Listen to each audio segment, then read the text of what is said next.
أعوذ بالله من الشيطان الرجيم. بسم الله الرحمن الرحيم.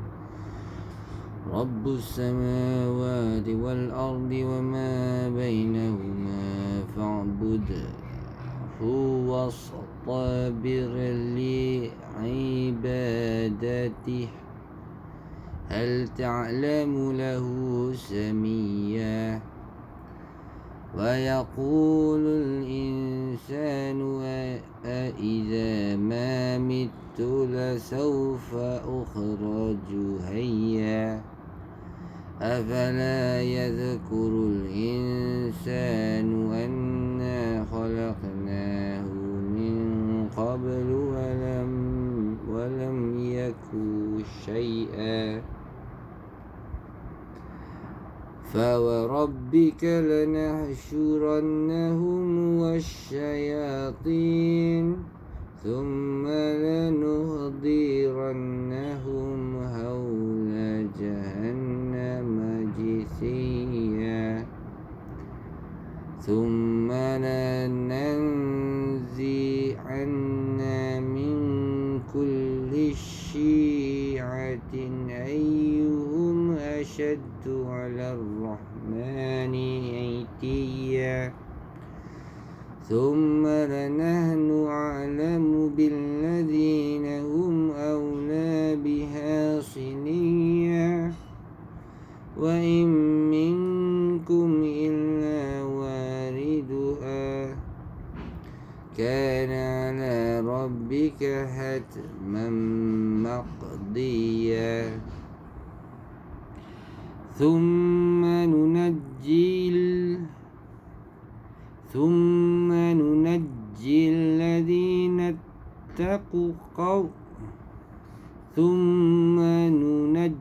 الذين اتقوا ونذر الظالمين فيها جثيا وإذا تتلى عليهم آياتنا بينات قال الذين كفروا للذين آمنوا أي الفريقين خير مقاما وأحسن نديا وكم أهلكنا قبلهم من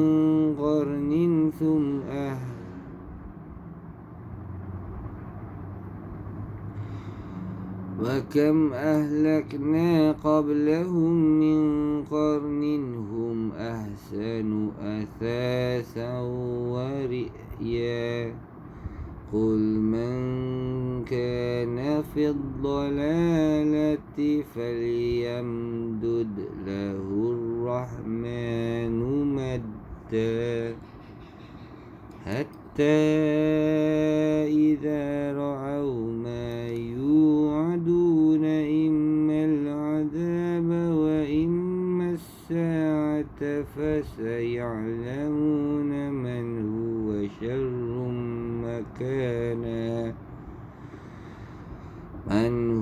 شر مكانا وأضعف جندا ويزيد الله الذين اهتدوا هدى والباقيات الصالحات خير عند ربك ثواب وخير مردا.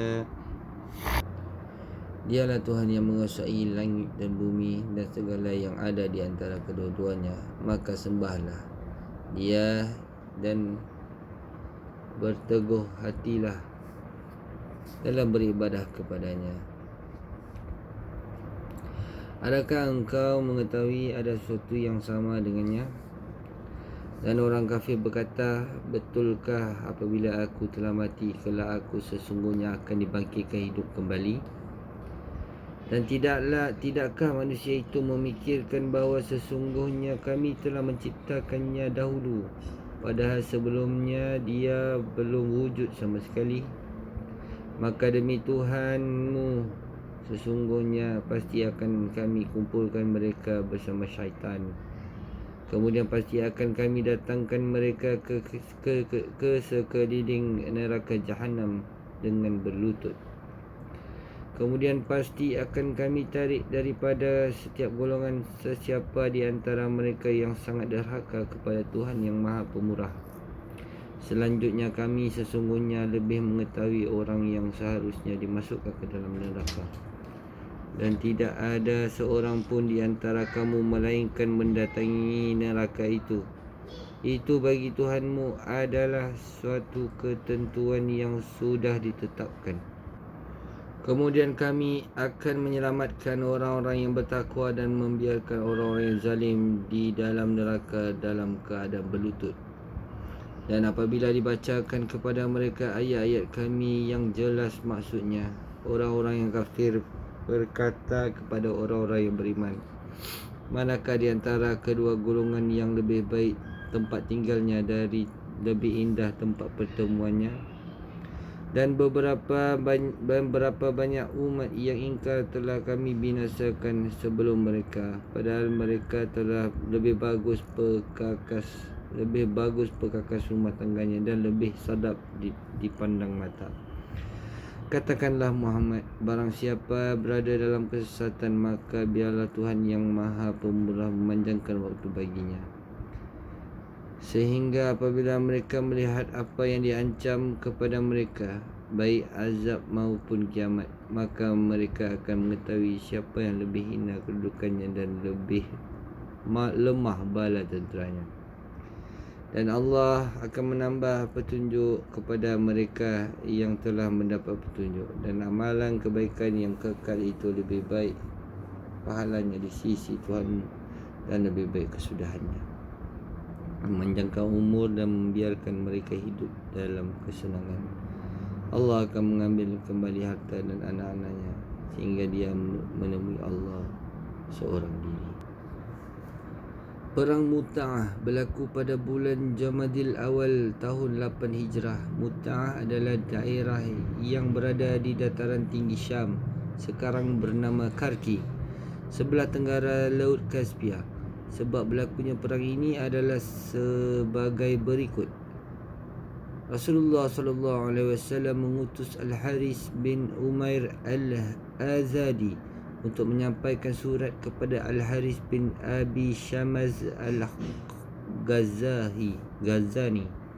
pemimpin Busrah di bawah kekuasaan Hercules, yang berisi pelawaan memeluk Islam. Surat itu adalah satu daripada beberapa surat yang dikirimkan Nabi kepada para raja di seluruh dunia dan para pemimpin Arab. Pasca pendamaian Hudaibiyah, ketika Al-Haris sampai di Mut'ah,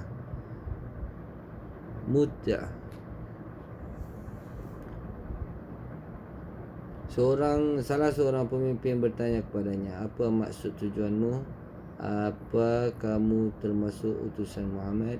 Benar, jawab Haris. Dia langsung dipenggal kepalanya. Berita pembunuhan ini sampai ke telinga Rasulullah dan membuat baginda sangat sedih, kerana sebelumnya belum ada utusan baginda yang dibunuh. Untuk menyerang Mu'tah, Nabi menyiapkan prajurit Muslim yang jumlahnya 3,000 orang. Nabi mengangkat Zaid bin Harisah radhiyallahu anhu sebagai panglima perang dan berpesan pada para sahabat, apabila Zaid gugur, maka angkatlah Ja'far bin Abi Talib radhiyallahu anhu sebagai panglima. Apabila dia gugur, angkatlah Abdullah bin Rawaha sebagai panglima. Nabi meminta Zaid untuk pergi ke tempat pembunuhan Al-Haris bin Umair dan untuk mengajak mereka memeluk Islam dari sana. Apabila mereka memenuhi, mereka akan selamat.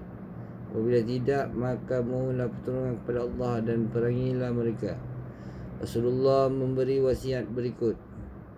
Aku berwasiat kepada kamu semua agar bertakwa kepada Allah dan berwasiat agar kaum muslimin yang bersama kamu berbuat kebaikan.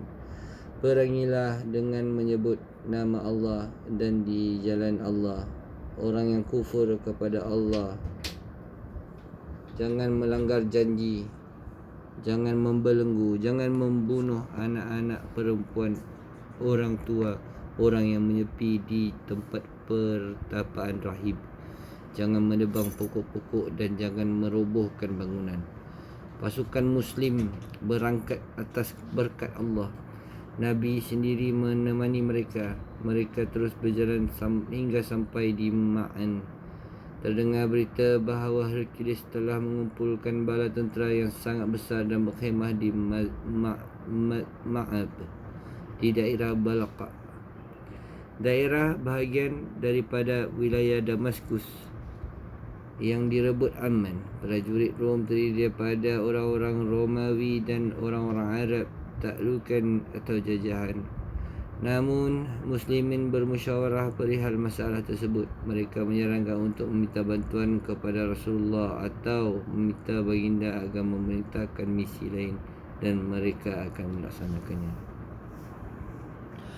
Daripada Abu Hurairah radhiyallahu anhu, dia berkata, Nabi SAW bersabda, seorang Muslim yang kematian 3 anaknya tidak akan disentuh oleh neraka, walaupun dia terlebih dahulu mendatangi neraka untuk memenuhi sumpah Allah. Seorang mukmin yang kematian 3 anaknya yang masih kecil, lalu dia bersabar dan mengharap pahala serta reda atas keputusan dan ketentuan Allah, nescaya dia tidak akan disentuh oleh neraka, walaupun dia harus melewati terlebih dahulu sirat, jambatan di atas neraka, dalam sekejap mata, kerana Allah telah bersumpah dalam surah Maryam 1971. Daripada Abu Ayyub radhiyallahu anhu, Rasulullah SAW bersabda, orang yang pertama kali akan saling bersengketa pada hari kiamat ialah seorang lelaki dan isterinya. Demi Allah, lisan perempuan itu tidak akan bercakap, namun yang bercakap adalah kedua tangan dan kakinya. Kedua-duanya menjadi saksi tentang kewajipannya ke atas hak suaminya, dan menjadi saksi pula ke atas apa yang menjadi kewajipan suami terhadapnya. Selanjutnya, seorang lelaki didakwa bersengketa dengan pembantunya. Demikian pula para pedagang pasar yang saling bersengketa didakwa. Namun pelbagai kebaikan telah disampaikan kepada orang yang dizalimi dan berbagai-bagai keburukan orang yang menzaliminya telah ditetapkan atasnya. Kemudian dia dihadirkan kepada para malaikat yang bengis dalam keadaan terkekang oleh besi. Lalu dikatakan, bawalah ke dalam neraka. Maka demi Allah, saya tidak tahu apakah mereka akan memasuki neraka atau sebagaimana Allah berfirman, dan tidak ada seorang pun di antara kamu yang tidak mendatangi neraka. Maryam 1971. Hadis riwayat Tabrani. Di antara wasiat Rasulullah SAW kepada prajurit Islam saat perang Mu'tah yang menyentuh karakter belas kasihan kemanusiaan dalam perjuangan Islam adalah tidak membunuh orang yang tidak menyerang dan tidak merosakkan sesuatu yang ditemui di jalan, kecuali dalam keadaan darurat. Para sahabat setelah kewafatan Nabi dan orang-orang Muslim dalam beberapa masa setelahnya tetap menjaga wasiat ini. Jadi perang yang dilancarkan umat Islam adalah paling belas kasihan yang pernah tercatat dalam sejarah. Tentera Islam berperang dengan budi bahasa yang halus dan kasih sayang yang kuat berbanding yang lainnya, dan mereka adalah orang-orang yang cintakan kedamaian. Mereka ini telah dirakam sejarah dalam lembaran-lembaran putih, sebagaimana pula sejarah telah merakam pihak lain dalam lembaran hitam, dan dan demikian itu terus berlangsung hingga sekarang ini. Sadaqallah.